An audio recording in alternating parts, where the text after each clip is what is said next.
so very welcome as per usual. If you haven't subscribed already, please make sure to do so. But yeah, sorry if I'm looking a bit tired or seem a bit tired. I am a bit tired. This is my second video now, and the interval session. I'm feeling it. Because I find that quite a tough one. Like, it feels good. I feel a bit sore afterwards, honestly, because sometimes I have some little pains here and there, like the side, my hip, etc.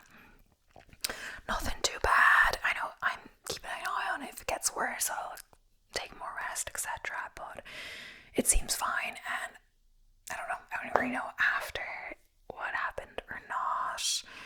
But yeah, I have some intense days in a row, like leg day, evening run, then morning run, intervals, etc. So they feel pretty good. I think also I kill myself too early on the intervals because I'm doing a 2K warm up, but it's like some of it's like slightly down a hill, and I'm feeling pretty good. I also want to warm up since it's cold, so I feel I'm doing the first 2K way too fast, and then the first interval was fine, but I started to feel like the second interval was like 10 seconds or 9 seconds slower overall, and I was starting to feel tough on the second interval, but then the third interval was feeling like okay again, but except for the uphill part at the end. But either way,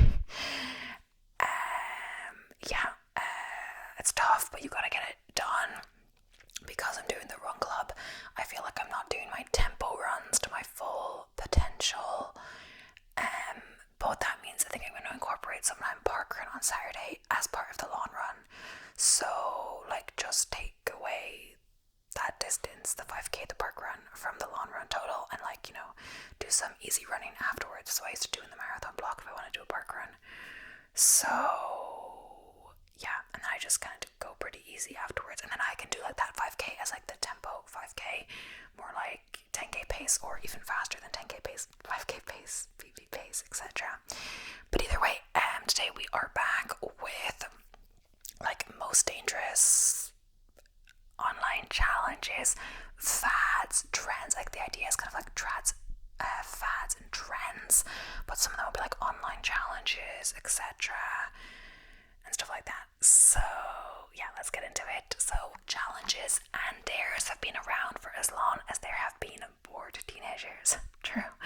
The fad of phone booth stuffing, for instance, began way back in the 1950s, while goldfish swallowing dates back to the 1930s, and us 1980s and 1990s kids, we grew up ding dong ditching. Or was it just us? I never did that because I don't like to be like disruptive, and like I'm just scared that I get caught, so I would not like to do pranking people or doing stuff like that. And even my friends do prank calls, I didn't want to do that, etc. So we grew up ding dong ditching, or was it just us? And yeah, now that we have the internet though, challenges seem to have become supercharged. Remember the ALS Ice Bucket Challenge in 2014? I do. Even famous celebrities and personalities did it, from Bill Gates and Elon Musk to Taylor Swift and Oprah. The challenge was for a wholesome cause to raise awareness and research funds for ALS, but unfortunately not all internet challenges are for good or safe. We can't tell you what the next viral dare might be, but we thought we'd put together a list of 10 most dangerous and online challenges of the last several years as a way of reminding you what sort of challenges to look out for. So it's as well in the age of TikTok and everything now. It's been around for a few years. I don't know exactly when TikTok was invented, but I will say it's addictive, and how it works is with the trends. The trends, there seem to be a lot of prank videos going around, but they don't seem to be like harmful. Like personally, like this is kind of thinking more about like, I feel like ingesting stuff that you could actually kill yourself with in a rare case, but possible, or cause harm to yourself, like stuffing too many marshmallows in your mouth, or the cinnamon challenge and stuff like that. But a lot of the ones nowadays that I've seen, at least, are more like pranking your partners kind of thing, like something like telling your husband that you can't pay the mortgage this month, and they're all like, what is the mortgage, or do you ever pay the mortgage, kind of thing, or have different responses. They seem mindly kind of harmless depending, like what kind of relationship you have. If you have a relationship where, you know, you could take jokes or talk openly and honestly, but honestly, some of them are just exposing people's red flags and how toxic they seem, you know. So, but, you know, you shouldn't mess around too much. There are lines, stuff you shouldn't mess about, etc., you know. So, planking. So, it's not always the challenge itself that's inherently dangerous. Sometimes it's the degree to which the challenge gets taken. Planking offers a great example. In its simplest form, mimicking a piece of wood is a harmless, if silly, activity. Pictures of you planking on your kitchen counter or the aisles of your local Walmart are reasonably amusing and aren't likely to put you in the ER. As the fad has developed, though, pressure has risen to take planking to greater and often dangerous extremes. Planking atop of a lion or perched high atop a rooftop chimney is obviously risky, and the stories of those who have been hurt doing such stunts are legion. So yes, that is just like, I guess, just where you go straight in, like, I don't know, a bench or like at a bus stop or so, I don't know, something that could be like mildly embarrassing for the picture, but it can also be on dangerous level. When I think planking, I'm literally just thinking the plank exercise. I'm like, wait, how is that dangerous? You know, just the core exercise, and I do not like planks.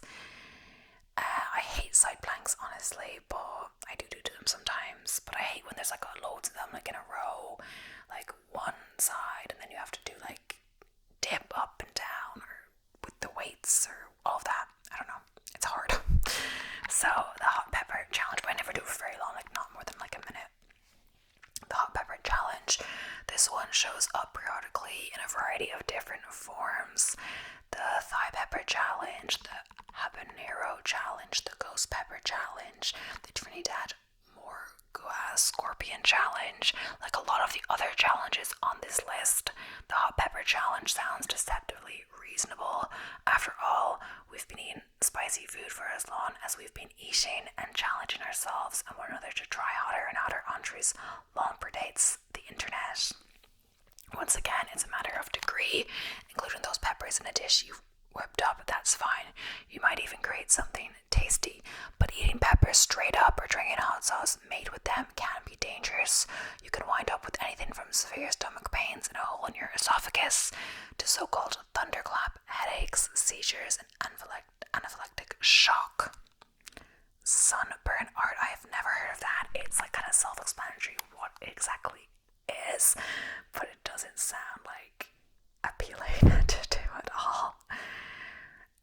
Looking to try a little body art but don't want to commit to a tattoo, and I'm in no way endorsing any of these things, by the way.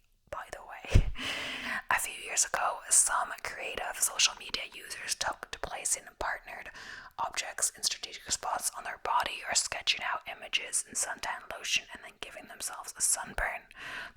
The results were sometimes impressive from an artistic standpoint. As you can probably guess, though, dermatologists quickly began surrounding the alarm about this online trend. Who knew overexposure to the sun could cause skin cancer? Everyone, yeah, so for obvious reasons, it's just encouraging sunburn, like purposely getting sunburn. Like, sunburn isn't good for you and can have long-lasting effects. Not worth just a picture that lasts a little while, and it might be sore anyway as well, short term. But yeah, I've never had like that bad sunburn. I guess, you know, don't live in a hot place, but I did see this one TikTok video and it was like, oh no, it was actually kind of funny, but this is not intentional. But like, this girl had like I think on her face, you know, for a match, like when you're in school or whatever, sometimes you have the day off, or you have some time off. If you go to the match instead of going to class, etc. So people, even if they don't have out of sports, want to go to the match to skip the class. And so you put the marker up or the paint up. And then also, like, sometimes on the leg you'd have the team name, etc.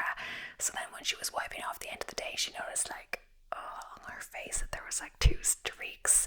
So I think the point is that you're meant to put sun cream on first, and she didn't put any sun cream on at all. But like, it's not that on Ireland, so you wouldn't think to do it. But it was just, I guess she wasn't there out in that long, so it was just like the places that the marker was like kind of stopped the sun exposing it like that.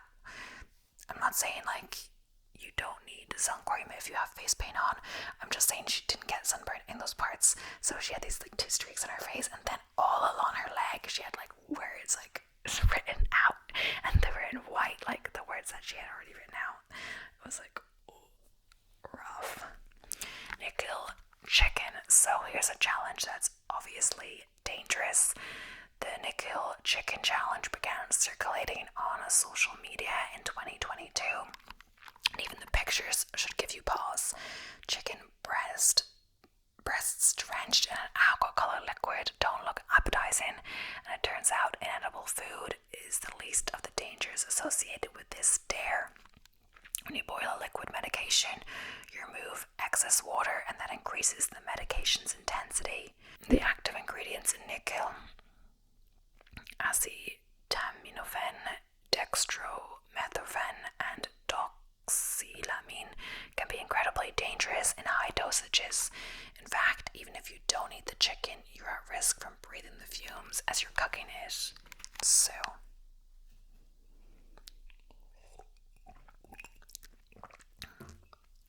cinnamon challenge.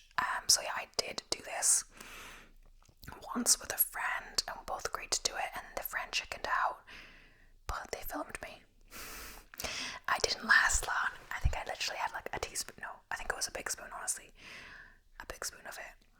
So, and my mom was joking, like, do you want a ladle? You know, the soup ladles. Imagine we had cinnamon and all of that, but yeah. But it can be dangerous. Thankfully, nothing happened to me. So, this one partly took off because it seemed like a hilarious joke to play on friends and family. Swallowing a spoonful of cinnamon sounds easy enough. After all, we love cinnamon when it comes to roll form. The thing is, we typically eat cinnamon mixed with sugar. Straight cinnamon is far more difficult to eat, but other things it dries out the mouth, making it very difficult for you to swallow. The goal is to catch the eater by surprise, which is supposed to be funny, and as long as everything goes to plan, it is admittedly pretty hilarious. The problem is that cinnamon is such a fine substance that it's really easy to breathe in the particles, especially when you're gagging, and cinnamon can do significant damage to lungs. Best to stick to the rolls. So yeah, you put it in the mouth, and then like your mouth gets all like dry or whatever, and then you just like basically splutter. Like I spluttered after less than 10 seconds and spluttered it all out, and it was fine, but it can be dangerous. And in a lot of these cases it's not happening a lot. Like most people are just choking it out with that, but something bad could happen, and that could be in any case. Something bad could happen to you at any point in your life. It doesn't mean you shouldn't do anything or go anywhere or etc. not live your life, but there are certain things that are kind of inherently more dangerous than others. And do you need to be swallowing cinnamon? No. You can just like have it in a drink like anyone else, in hot chocolate or on cinnamon rolls, etc., and that's much safer and more enjoyable. But yeah, so Bird Box Challenge. So the film Bird Box is based on an interesting enough concept. No spoilers, but characters in the film must learn to navigate the world while wearing blindfolds. The idea wound up sparking a real-world online challenge. It's not hard to predict the results. Walking blindfolded into traffic is never a good idea. Proponents of the challenge have argued that it's a way to empathize with the blind. Even this turns out to be a sketchy justification, though. Studies have shown the Bird Box Challenge can actually make participants more insensitive to the problems the blind face. I don't know why that is, though. The Blackout Challenge. So we're not even sure why a challenge like this one exists. The idea is simple. You choke yourself or someone else. The goal is to pass out. Precisely because it's so simple that it's easy to see what can go wrong. First, the choke in itself. It can damage the trachea, thyroid, and other parts of the neck. Worse, putting someone on a chokehold can actually damage their spine, which supports their head. It's not something any of us should do playfully. Second, choking cuts off air to the brain, which is what makes the person being choked pass out. You do it long enough and can cause brain damage. Not to mention, if you pass out while standing, you could hit your head on something on your way down. Of course, we as adults know the dangers of that challenge. The trouble is, they're not quite as obvious to kids, and that's the population among which this one has spread.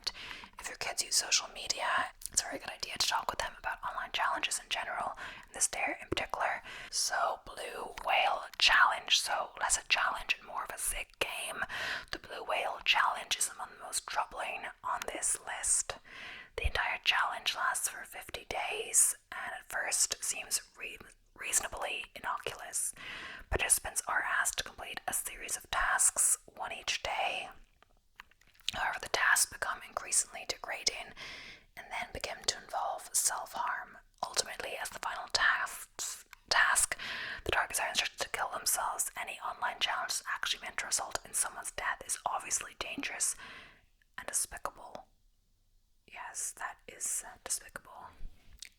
Tide, PODS, pods. So here's another one that's been a particular problem on kids.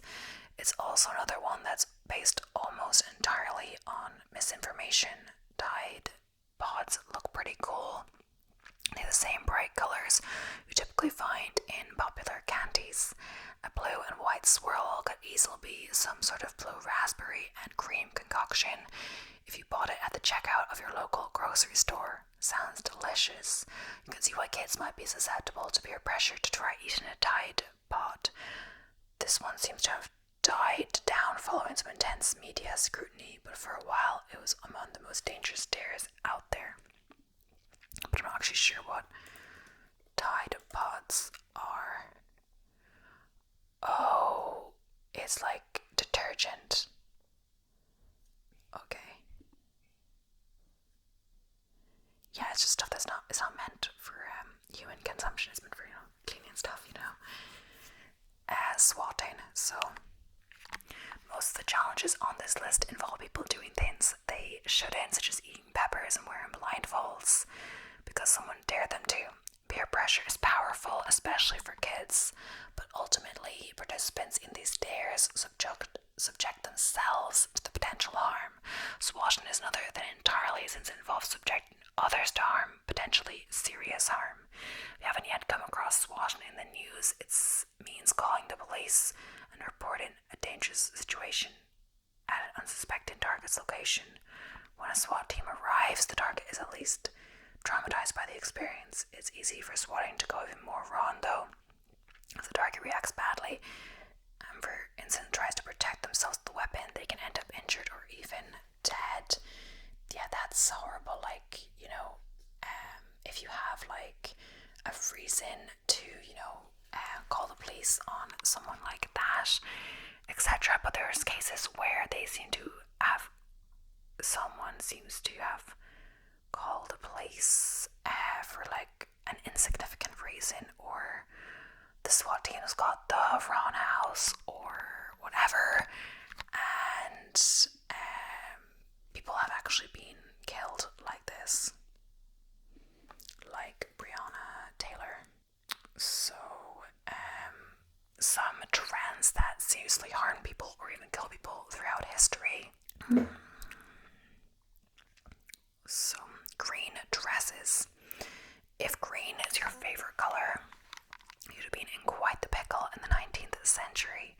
Women everywhere were thrilled when a German business, the Wilhelm Dye and White Lead Company, marketed a gorgeous new shade of green dye for dresses that would stand out at parties.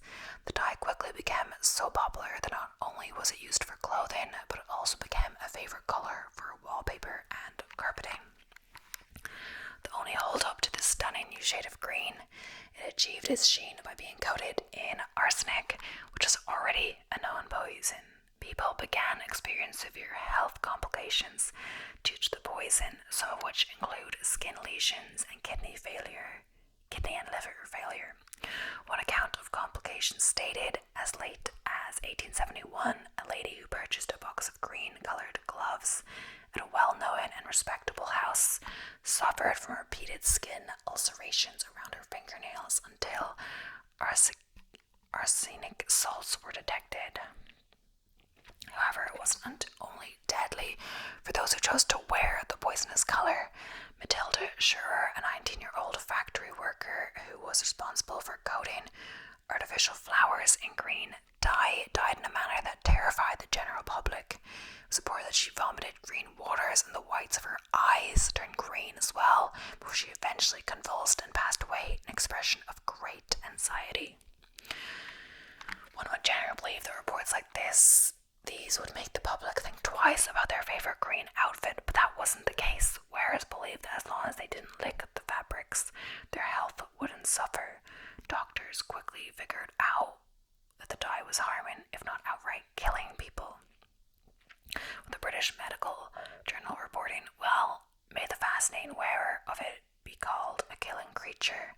She actually carries in her skirts poison enough to slay the whole of the admirers. The whole of the admirers she may meet with in half a dozen ballrooms.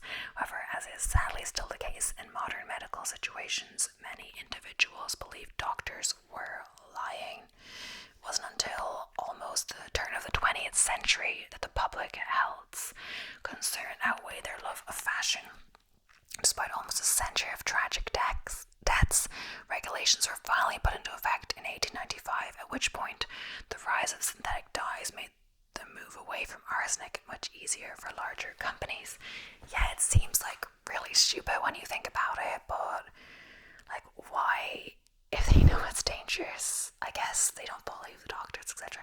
They know it's dangerous, not just for the wearer. Like, I guess you can, make your own choices about your own body, but like, what about like the people that you come in contact with? Is it like dancing with someone at a ball, like they were saying, etc., or people that are like in the same house or exposed to that as you, your family, like all of that, like, are they consenting to that? And I don't know, like, it seems weird how people would pick that over just a color. I guess sometimes they didn't have as good dyes for this and stuff, but it seems, Venetian ceruse. So Venetian ceruse, aka spirits of Saturn, was a highly sought after skin whitening agent in the 16th century.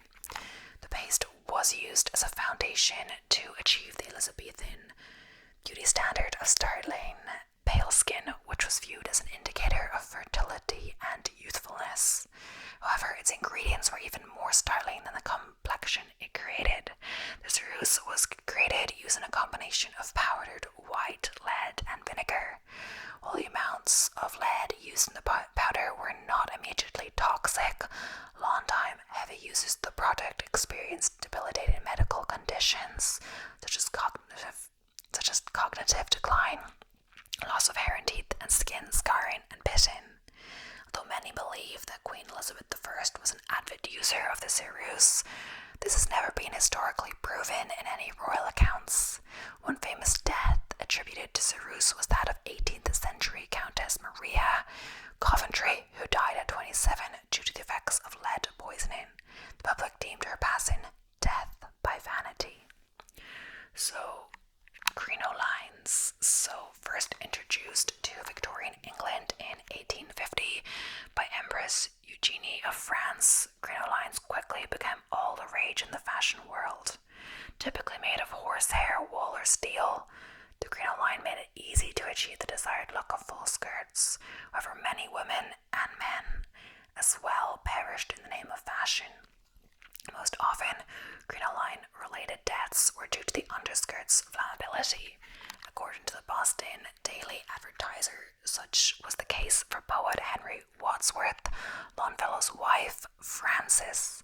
While seated at her library table, making seals for the entertainment of her two youngest children, a match or piece of lighted paper caught her dress, and she was in a moment enveloped in flames. The same fate awaited two of Oscar Wilde's sisters, as it reported that they died after walking too close to an open flame while wearing crinoline-lined ball gowns. However, crinolines caused tragedy in a variety of other ways too. In 1864, an Irish newspaper reported the death of a factory worker who was mangled when the machine caught her crinoline. Her dress was caught upon the shaft, and she was pulled to it and revolved with the shaft 2 or 3 minutes before the machinery could be stopped. She was mortally injured in the spine. No limbs were broken. She died at home in 2 hours after the occurrence. A witness stated that her dress would not have been caught but for the crinoline pressing it out. Deaths due to crinoline were so prominent that the New York Times claimed an average of 3 deaths per week from crinolines in conflagrations immigration ought to startle the most thoughtful of the privileged sex, and to make them at least extraordinarily careful in their movements and behaviour, if it fails to deter them from adopting a fashion so fraught with peril. However, these tragedies did nothing to deter individuals from wearing crinolines. It was only when the thinner bustle skirt came in style several years later the fashion world forgot about crinolines. Belladonna eye drops. So dilated pupils were a much desired look in the Renaissance, so much so that people began putting actual poison directly into their eyeballs. It's believed that Venetian ladies of the court would squeeze a belladonna tincture into their eyes to achieve the fashionable dilation. Deadly nightshade, aka belladonna, is highly toxic, especially when in direct contact with the eyes. Dilation was again desired in Victorian England as the tuberculosis chic look became prominent. According to perfumer and Victorian cosmetic researcher Alexis Carl, the look of the consumptive was very desirable. The woman with the watery eyes and pale skin, which of course was from the cadaver in the throes of death. To achieve the watery-eyed look, women once again used eye drops. Some used drops made of citrus or perfume, while others took things a step further by using the Renaissance method of belladonna. This did indeed give the user their desired dilation for a while, if you were okay with risking blindness among many other health complications. Despite this, many individuals continued to risk their health and use the drops until the look presumably faded out of popularity. It's so weird as well, like the watery eyes and pale skin, which of course was from the cadaver in the throes of death. Why do they want that? Why do they want to look dead? Like, what is this? And like, seems they keep doing it until something else becomes in fashion, not stop because it's dangerous. I feel like nowadays we're not putting fashion higher than, health, but, who knows? So Mercury treated hats. So the term Mad Hatter existed for decades before Lewis Carroll wrote about the character in his novel Alice in Wonderland. Milliners, aka hatters, were indeed perceived as mad due to the mercury poison that affected them. In the 18th and 19th centuries, mercury nitrate was a crucial ingredient in millinery, as it was used to turn animal fur into felt for hats. The process known as keratin due to nitrate's bright orange hue required hat makers to steam the animal fur with the mercury compound. Since workplace safety was non-existent in those days, the workers would breathe in the toxic vapors day in and day out, which in turn eventually led to a whole host of physical and mental complications. Danbury, Connecticut, a millinery mecca throughout the 19th and early 20th century, was so known for their Mad Hatters that mercury-induced tremors were actually coined the Danbury Shakes. It wasn't until December 1st, 1941 that the U.S. Public Health Service officially declared that mercury could no longer be used in the hat-making industry in 26 states. Erythrism, mercury poison that affects the brain and nervous system, is now referred to as Mad Hatter's disease. Edwardian collars, so detachable collars, often known as Edwardian collars, were a game changer for men in the 19th century. Thanks to their detachability, men no longer had to change their shirts daily. However, many wearers of this trend would often starch said collars to a deadly stiffness. Such was the case for a man named John Cruzy, who was found dead on a park bench in 1888 due to the fact that he had worn his detachable collar during a night on the town. The New York Times reported the coroner thought the man had been drinking, seated himself on a bench and fell asleep. His head dropped over his chest, and then his stiff collar stopped the windpipe and checked the flow of blood through the already contracted veins, causing the death to ensue from asphyxia and apoplexy. Fashionably fatal author Summer Stevens told the BBC this unusual death was a somewhat common occurrence. They, The detachable collars were called Fatherkiller or Vatermörder in German. They could cut off the blood supply to the carotid artery. Edwardian men would wear them as a fashion accessory. They go to their gentleman's club, have a few glasses of port, and nod off in a wind armchair with their heads tilted forwards. They actually suffocated. Why are they wearing them still? Chopines. So chopines, the historical equivalent of a platform shoe, became extremely popular with Venetian women in both the medieval and Renaissance periods. The elevated, open-backed footwear, often made of expensive materials, was worn to keep one's finer clothing out of the muck that lined many streets. Although both men and women were known to wear chopines, women were known for wearing the most bizarre variations of the shoes. These stilts, which sometimes measured up to 30 inches in height, were viewed as a way to reinforce the notion that the female wearer was above common things and showcase her nobility and grandeur. They were also used as a method of patriarchal control due to the fact the wearer could not venture out alone, as the instability of chopines required assistance from others, aka men, to walk.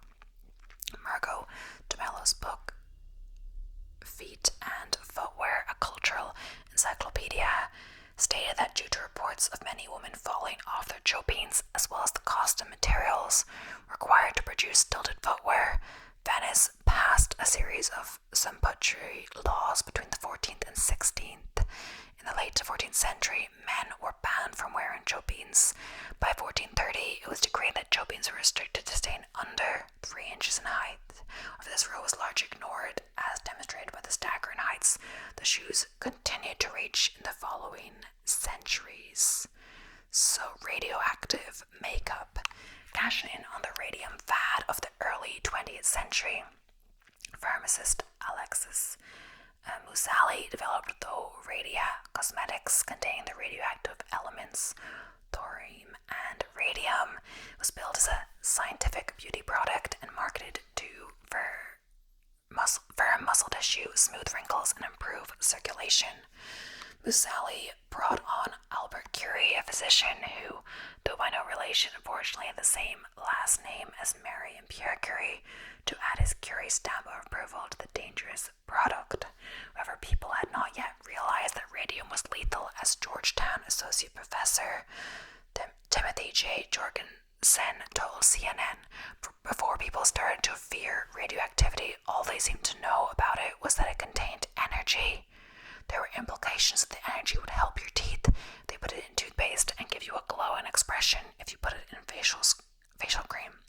But there really wasn't any science to show that it was true. The product, created in Paris, was wildly popular until 1937, when the French government restricted products containing thorium and radium. From then on, though, Radia dropped the deadly ingredients and eventually faded into obscurity. So, corsets. So popularized in the 16th century England, the corset was a wardrobe staple from the Elizabethan to the Victorian era. As anthropologist Rebecca Gibson explained to Forbes, women wore corsets to shape their bodies away from nature and toward a more civilized ideal form. A woman would wear her corset for almost her entire life. This was indeed true.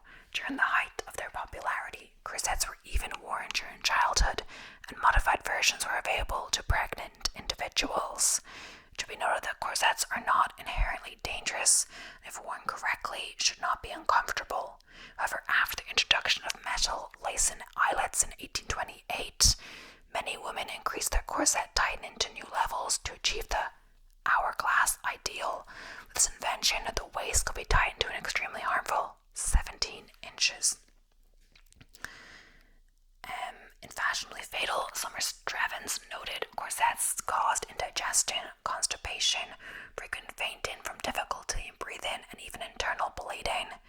Inhibited breathing, given rise to the Victorian heave and bosom, was indicative of pressures among the lungs, while the other internal organs, forced to shift from their natural position to accommodate the new skeletal shape, were subject to damage. Not only were women's bodies permanently damaged from corsets, but deaths also occurred due to the injuries sustained from overlacing. In 1903, the New York Times revealed the cause of death for 42-year-old Mary Halliday was originally thought to have a fatal seizure. 2 pieces of corset steel were found in her heart, their total length being 8 3/4 inches. When they rubbed together, the ends were worn to a razor edge by the movement of her body. Yeah, seeing some of these things are absolutely crazy, and like, why do they keep wearing them, etc. So yeah, either way, I hope you enjoyed the video. The first half focused more on social media trends, etc., more modern day, and the second half more on past things and also more affecting women, really, in all honesty. But yeah, thank you so much for watching. I hope you enjoyed. Please don't forget to subscribe if you haven't already, and I'll be seeing